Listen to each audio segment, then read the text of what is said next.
এক অসভ্য ছেলে তার মা বাবাকে মারধর করত। ছেলের এই অত্যাচার সহ্য না করতে পেরে সেই ছেলের বাবা একজন দরবেশের কাছে যে এই ব্যাপারে সমাধান চাইল।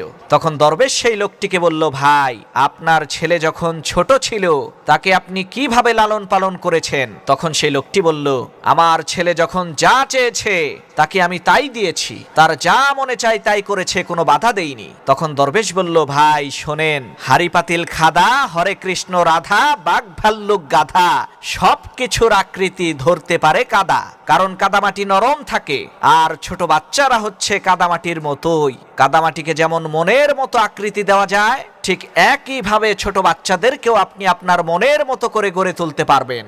শক্ত মাটিকে চাপ দিলে যেমনি ভাবে মাটি ভেঙে গুঁড়ো গুঁড়ো হয়ে যায়, ঠিক একইভাবে সন্তান বড় হয়ে গেলেও তাকে ধরতে গেলে সেও দূরে চলে যায়। তাই সন্তান ছোট থাকতেই তাকে কোরআনের শিক্ষা দিতে হবে।